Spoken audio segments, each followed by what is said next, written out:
আজকে ক্লাস 11-এর অধিবৃত্ত চ্যাপ্টারের সংক্ষিপ্ত উত্তরধর্মীর অঙ্কগুলো শেষ করব। আগের ভিডিওতে আমরা সংক্ষিপ্ত উত্তরধর্মীর 10 নম্বর অঙ্ক পর্যন্ত করেছিলাম। আজকে 11 থেকে 15 পর্যন্ত অঙ্কগুলো করব, ঠিক আছে? আর একটা কথা বলে রাখি একটু, যে আমি এই চ্যাপ্টারের সমস্ত অঙ্কগুলো সলিউশন করে দিচ্ছি, তার প্লেলিস্ট এবং অন্যান্য চ্যাপ্টারের প্লেলিস্ট ডেসক্রিপশানে দেওয়া থাকবে, ঠিক আছে? সেই সমস্ত ভিডিওগুলো তোমরা সেখান থেকে চাইলে দেখতে পারো। আর ডেসক্রিপশনে একটা টেলিগ্রামের লিঙ্ক দেওয়া থাকবে, যেখানে তোমরা গ্রুপে জয়েন করে তোমাদের সমস্যাগুলো পাঠালে আমি সমস্যাগুলো সমাধান করে দেওয়ার চেষ্টা করব, ঠিক আছে? তবে আজকে আমরা 11 নম্বর অঙ্ক থেকে শুরু করছি। বলেছে, প্রমাণ করি y² = 4x অধিবৃত্তের শীর্ষবিন্দু দিয়ে অঙ্কিত সমূহের মধ্যবিন্দুগুলোর সঞ্চারপথের সমীকরণ হচ্ছে y² = 2x। তাহলে আমরা একটা ছবি আঁকি প্রথমে y² = 4x অধিবৃত্তের।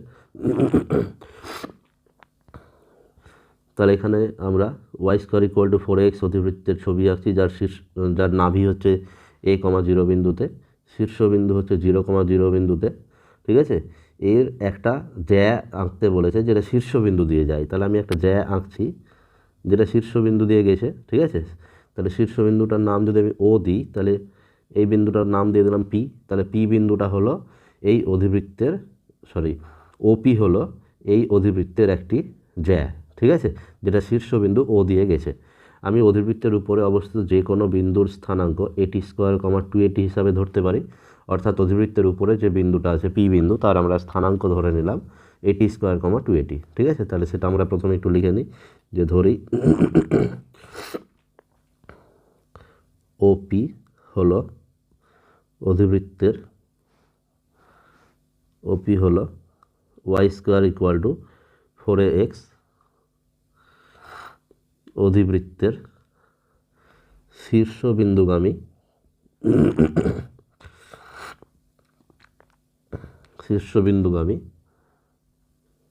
y² = 4x অধিবৃত্তের শীর্ষবিন্দুগামী একটি জ্যা,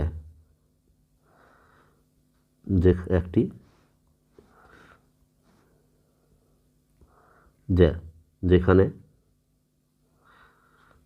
পি বিন্দুর স্থানাঙ্ক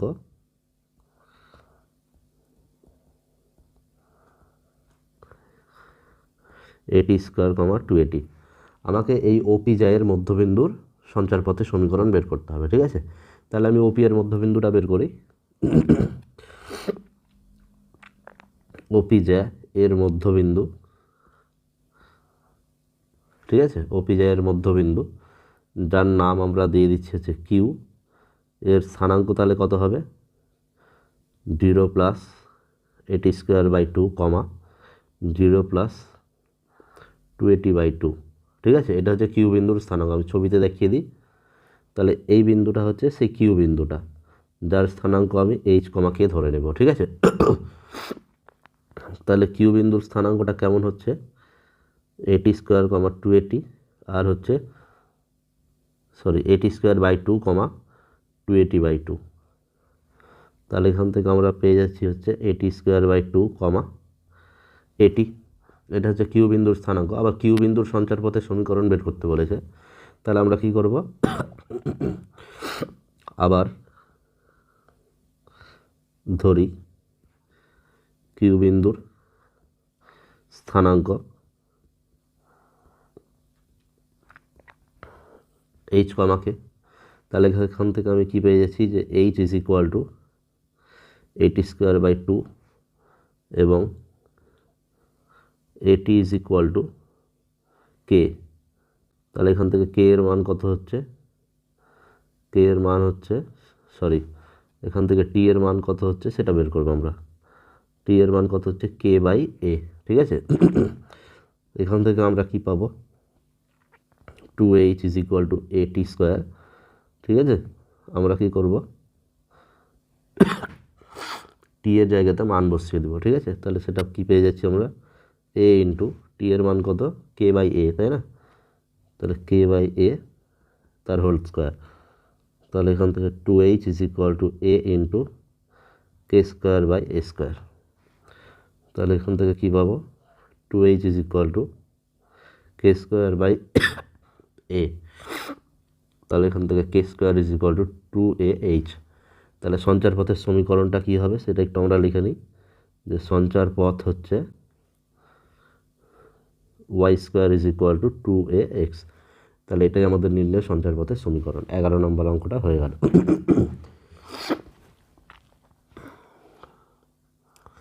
এবার আমরা করব হচ্ছে 12 নম্বর অঙ্ক, y square equal to 4ax অধিবৃত্তের নাভিগামী এক প্রস্থ জ্যায়ের মধ্যবিন্দুর সঞ্চার পথের সমীকরণ নির্ণয় করো। ঠিক আছে, তাহলে আমরা হচ্ছে এখানে একটা ছবি এঁকে নিই। নাভিগামী এক প্রস্থ জ্যা, তাহলে আমি এখানে একটা অধিবৃত্তের নাভি নিয়ে নিচ্ছি a,0। ঠিক আছে, সমীকরণটা হচ্ছে y square equal to 4ax। তাহলে নাভিগামী এক প্রস্থ জ্যা মানে এরকম, যা আমি নাম দিয়ে দিলাম হচ্ছে কি পিকিউ। তাহলে পিকিউ হচ্ছে অধিবৃত্তের নাভিগামী একটা এক প্রস্থ জ্যা। আচ্ছা, পি বিন্দুর স্থানাঙ্ক আমি ধরে নিচ্ছি এটি স্কোয়ার কমা 280, আর কিউ বিন্দুর স্থানাঙ্ক যদি আমরা a(t1 স্কোয়ার কমা 2a(t1) আলাদা প্যারামিটার দিয়ে ধরে নিই, ঠিক আছে, তবে আমাদের এটা একটা প্রমাণ করে দেখানো সম্ভব যে টি ইন্টু t1, ঠিক আছে, ইজ ইকুয়াল টু -1 হয়। অর্থাৎ t1 এর ভ্যালু হচ্ছে কত, -1/t। সেজন্য আমরা কি করব, এখানে সরাসরি t1 এর মান যদি বসিয়ে দিই তাহলে এটা হয়ে যাবে কত, এই বিন্দুটা হয়ে যাবে এরকম যে a/t স্কোয়ার, ঠিক আছে, কমা -2a/t।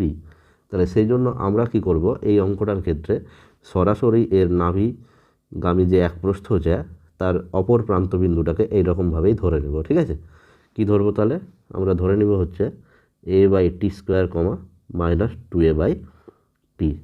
অর্থাৎ আমরা সরাসরি লিখে দিব যে Y square equal to 4ax অধিবৃত্তটির পিকিউ একটি নাভিগামী এক প্রস্থ জ্যা, যার প্রান্ত বিন্দু দুটি হলো এটি স্কোয়ার কমা 2at, একটা বিন্দু পি, আর অপর প্রান্ত বিন্দু হচ্ছে কিউ, যার স্থানাঙ্ক হচ্ছে a/t স্কোয়ার কমা -2a/t। আর যে প্রমাণটার কথা বললাম সেটা পরের একটা অঙ্কতে এই প্রমাণটাই আছে, সেই প্রমাণটা আমরা সেখানে করে দেখাবো। ঠিক আছে, খুব ইম্পর্টেন্ট অঙ্ক হবে সেটা। তো আপাতত আমরা এই অঙ্কটা করি। এবার তাহলে আমরা সেটা লিখে নিই যে পি কিউ হলো নাভিগামী এক প্রস্থ জ্যা, যার প্রান্ত বিন্দু দুটি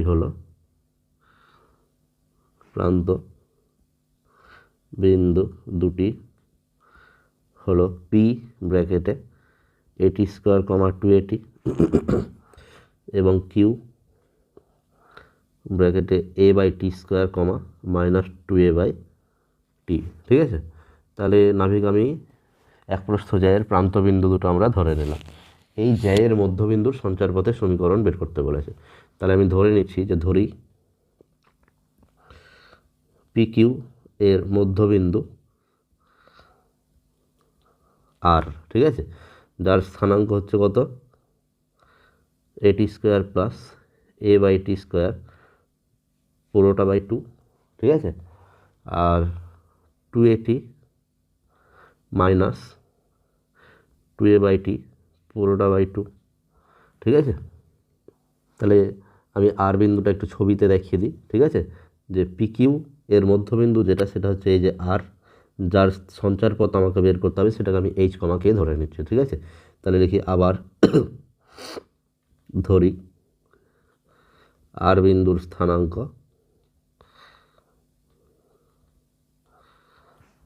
আর বিন্দুর স্থানাঙ্ক কত হবে, এইচ কমাকে।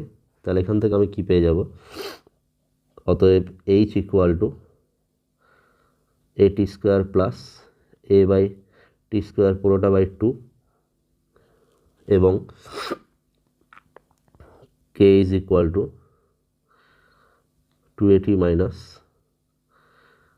2a/t পুরোটা বাই 2। ঠিক আছে, তাহলে এখান থেকে আমরা কি পেয়ে যাব, 2h is equal two at square plus a/t square. পরের লাইনে এখান থেকে কী হবে, 2h is equal two a common নিয়ে নিলাম t square plus 1/t square. তাহলে এখান থেকে আমরা পেয়ে যাব যে 2h, ঠিক আছে,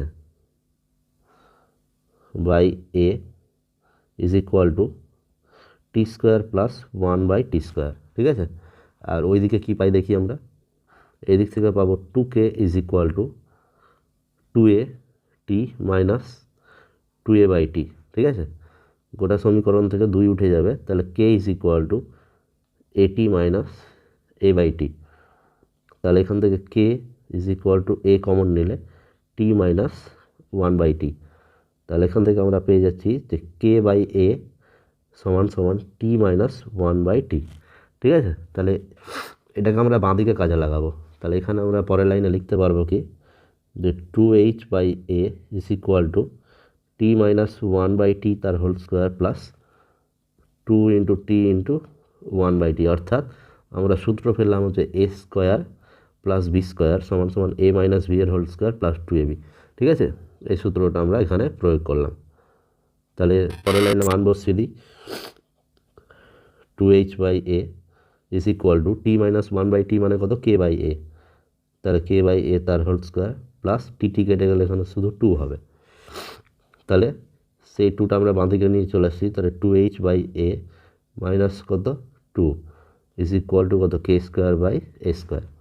তাহলে এখান থেকে লসাগু হয়ে যাবে কত, 2h minus 2a/a is equal two k²/a²। তাহলে এখান থেকে আমরা নিচ থেকে একটা করে a তুলে দিতে পারবো। তাহলে 2 into h minus a by 1 is equal to k²/a। তাহলে এখান থেকে k² is equal to h minus a, ঠিক আছে, ইন্টু 2a। এটা আমরা একটা সমীকরণ পেয়ে গেলাম, ঠিক আছে। এই সমীকরণটাকে আমরা যদি লিখে নিই এরকমভাবে ভেঙে দিই, k² is equal two 2ah minus 2a²। অতএব k² minus 2ah plus 2a² is equal two 0। তাহলে সঞ্চার পথের সমীকরণটা কি হচ্ছে, সঞ্চার পথ হবে হচ্ছে k এর জায়গাতে y বসিয়ে দিই, y² মাইনাস 2ax, h এর জায়গাতে x প্লাস হচ্ছে 2a² ইজ ইকুয়াল টু 0, ঠিক আছে। এটা আমাদের 12 নম্বর অঙ্ক হয়ে গেল। এবার আমরা করবো হচ্ছে 13 নম্বর অঙ্ক। বলেছে যে y² equal to 4x অধিবৃত্তে pn একটি যে কোনো কোটি, pn এর ওপর অবস্থিত m বিন্দু pnকে m:n অনুপাতে বিভক্ত করে, ঠিক আছে। m বিন্দুর সঞ্চার পথের সমীকরণ নির্ণয় করো। তাহলে আমরা আগে একটা ছবি আঁকি। ছবিটা হচ্ছে কীরকম হবে, y² ইকুয়াল টু 4x অধিবৃত্তের, ঠিক আছে, pn একটি যে কোনো কোটি। তাহলে pn একটি যে কোনো কোটি আমি আঁকছি, pn, p বিন্দু যেহেতু অধিবৃত্তের উপরে আসে তার স্থানাঙ্ক at², 2at আমরা ধরে নিচ্ছি। তাহলে n যেহেতু p থেকে লম্ব, তাহলে এই দূরত্বটা হবে হচ্ছে at², অর্থাৎ n এর স্থানাঙ্ক হবে at², 0, ঠিক আছে। তাহলে আমরা p বিন্দুর স্থানাঙ্ক জানি, n বিন্দুর স্থানাঙ্ক জানি। তাহলে আমরা লিখে নিই, ধরি p বিন্দুর স্থানাঙ্ক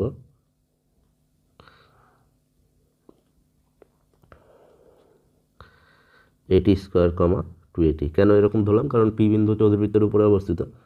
তাহলে অতএব n বিন্দুর স্থানাঙ্ক at², 0, যেহেতু x অক্ষের উপরে অবস্থিত, ঠিক আছে। এবার এই pn সরলরেখার উপরে m একটা বিন্দু, যে বিন্দুটা কি করেছে, এই সরলরেখাটাকে m:n অনুপাতে ভাগ করেছে, ঠিক আছে। তাহলে আমরা এখান থেকে p আর n এর স্থানাঙ্কটাকে আবার নতুন করে লিখে নিলাম। তাহলে এখান থেকে আমরা লিখতে পারবো যে pn রেখাংশ, ঠিক আছে, m বিন্দুতে m:n অনুপাতে অন্তর্বিভক্ত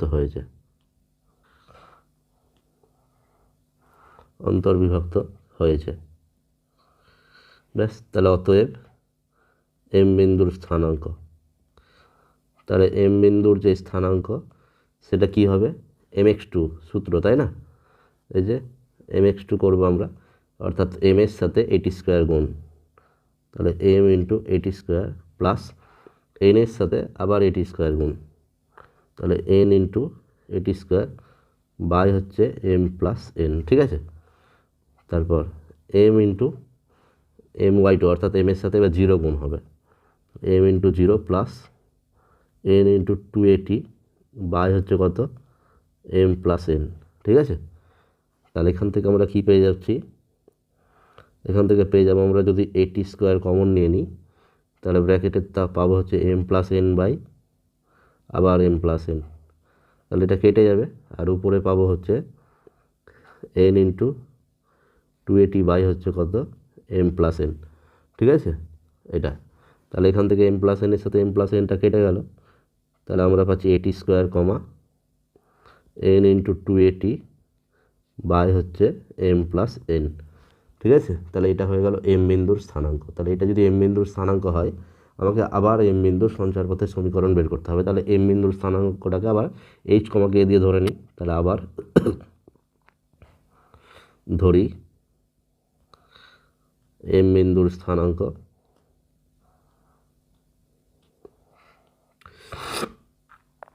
কত এইচ কমা কে, তাহলে আমি এখান থেকে পেয়ে যাব h is equal to a t square আর k is equal to n into 280 by হচ্ছে কত এম প্লাস এন। তাহলে এখান থেকে আমরা পেয়ে যাব K into M plus N by 2an is equal to T. এই টি এর মানটা আমরা বাম দিকে বসিয়ে দেব। যদি বাম দিকে এখানে বসিয়ে দিই, তাহলে আমরা পাবো হচ্ছে H is equal to A into কত K square into M plus N by 2an, এই পুরোটারও হোল স্কোয়ার, ঠিক আছে। এই যে এই পুরো মানটার আমরা স্কোয়ার করে দিলাম। তাহলে আমাদের সমীকরণটা কী দাঁড়াচ্ছে, আমাদের সমীকরণটা দাঁড়াচ্ছে হচ্ছে H is equal to A K square into M plus এনের whole square by 4a square N square. তাহলে একটা করে এ যদি এখান থেকে কেটে যায়, ঠিক আছে, একটা করে এ যদি কেটে যায়, তাহলে এখানে একটা এ থাকবে। তাহলে আমাদের সমীকরণটা হচ্ছে এরকম যে 4ah into N square is equal to k square into M plus এনের স্কোয়ার। তাহলে আমাদের সঞ্চার পথটা হবে হচ্ছে কি,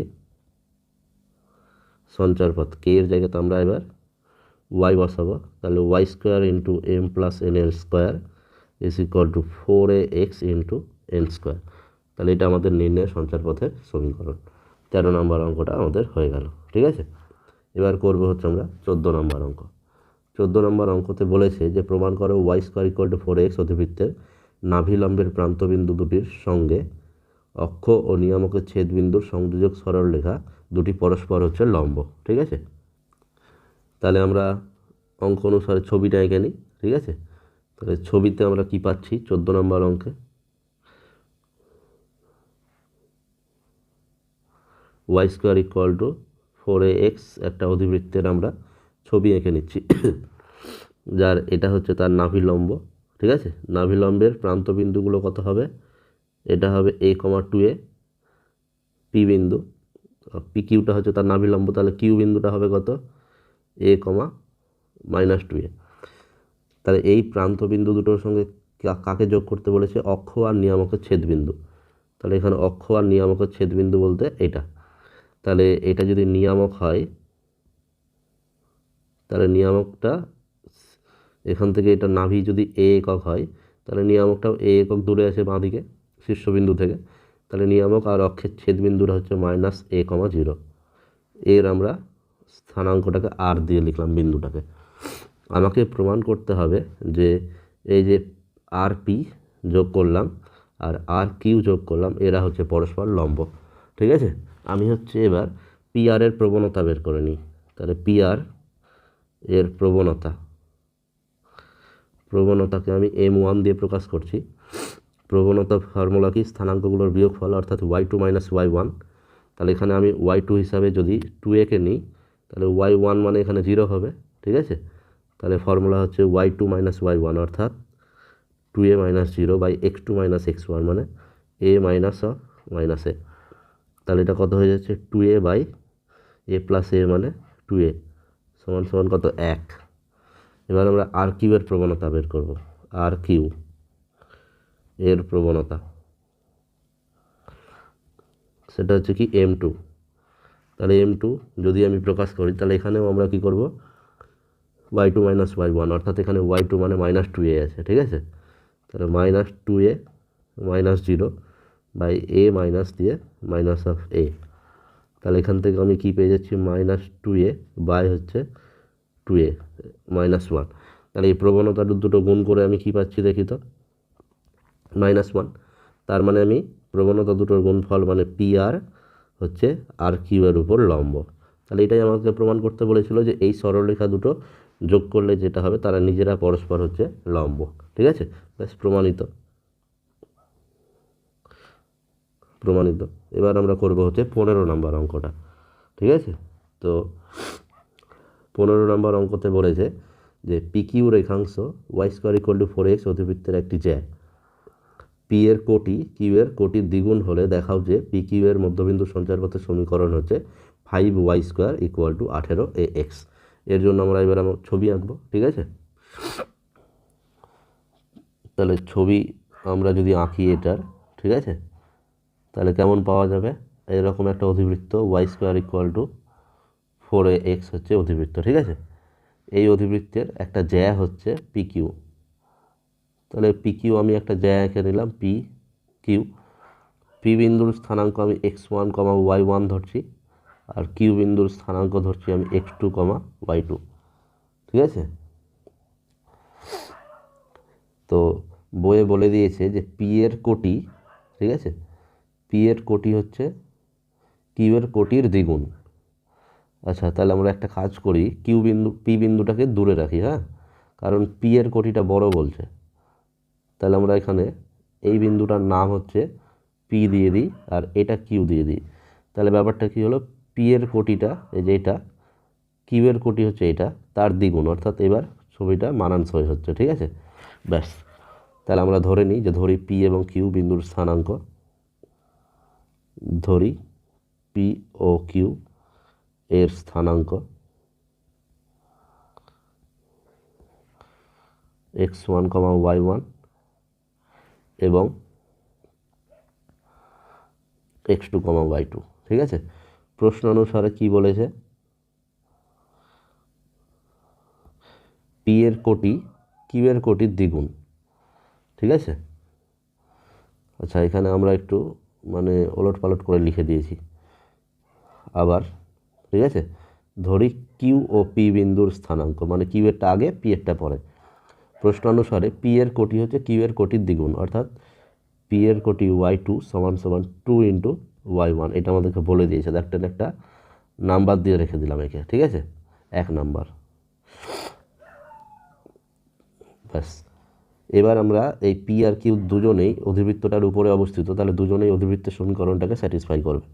অতএব আমরা লিখতে পারবো y1² = 4ax1, আবার y2² = 4ax2। এটাকে আমরা কম্বাইন করে একটা নাম্বার দিয়ে রেখে দিলাম 2, পরে কাজে লাগবে। ঠিক আছে, ব্যাস। এবার আমাকে বলেছে যে পি কিউ এর মধ্যবর্তী যে জ্যা, এই জ্যায়ের আমাকে সঞ্চারপথের সমীকরণ বের করতে হবে।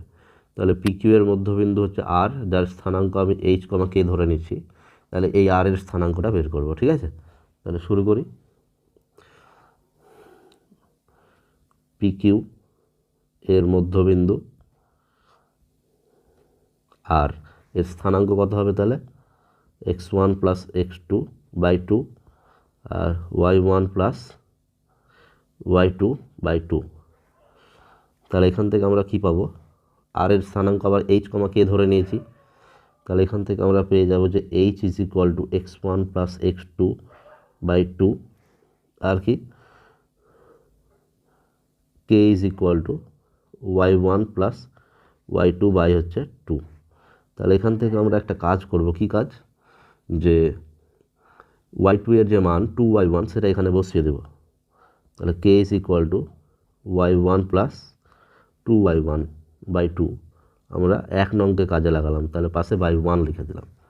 তাহলে এটা কত হয়ে যাচ্ছে, k = 3y1 বাই হচ্ছে কত 2। তাহলে এখান থেকে y1 এর ভ্যালু আমরা কত পাচ্ছি, 2k/3 = কত, y1। ঠিক আছে, আর আমরা এখান থেকে পাচ্ছি হচ্ছে কত, যে 2h = x1 + x2। আমরা যে সমীকরণ গুচ্ছ দিয়েছি তার থেকে কি পাবো, ফ্রম 2। ঠিক আছে, উই গেট 2 থেকে আমরা পাই এই সমীকরণের দুটোকে স্কোয়ার করে যোগ করে দিচ্ছি, y1 square plus y2 square সমান সমান ডান দিকে তাহলে 4x1 প্লাস 4x2, ঠিক আছে। আমি এখান থেকে y2 এর মান বসিয়ে দিচ্ছি, তাহলে y1 স্কোয়ার প্লাস 2y1 তার whole square is equal to, ডান দিকে 4a কমন নিয়ে নিলাম, x1 প্লাস x2, তাহলে এখান থেকে কি পাওয়া যাবে, y1 square plus 4y1 square is equal to 4a x1 plus x2, ঠিক আছে। তাহলে এটা হয়ে যাচ্ছে কত, 5y1 square is equal to 4a x1 plus x2। এবার আমরা মান বসিয়ে দেবো, কী মান, y1 এর মান হচ্ছে এই যে এটা কত 2k/3, আর x1 প্লাস x2 এর মান হচ্ছে কত, এই যে 2h, এই মান দুটো আমরা এখানে বসিয়ে দেবো। তাহলে যদি বসিয়ে দিই তাহলে হবে হচ্ছে 5 ইন্টু 2k/3, ঠিক আছে, 2k/3 তার পুরোটার whole square is equal to 4a into 2h, এই মান দুটো বসিয়ে দিলাম। তাহলে এখান থেকে কত হচ্ছে 5 into 4k²/9 is equal two 8ah, ঠিক আছে। তাহলে দুই দিক থেকে আমরা কী করতে পারবো, 4কে তুলে দিতে পারবো, তাহলে 5k²/9 is equal two 2ah, অতএব 5k² is equal two 18ah। তাহলে সঞ্চার পথটা হচ্ছে কত, সঞ্চার পথ হচ্ছে 5y² is equal two 18ax, ঠিক আছে। এটাই আমাদেরকে প্রুভ করে দেখাতে বলেছিল, তাহলে প্রুভড। তাহলে আজকে আমাদের সংক্ষিপ্ত অঙ্কগুলো সমস্তটা শেষ হল। পরের ভিডিওতে আমরা দীর্ঘ উত্তরধর্মী অঙ্কগুলো করব।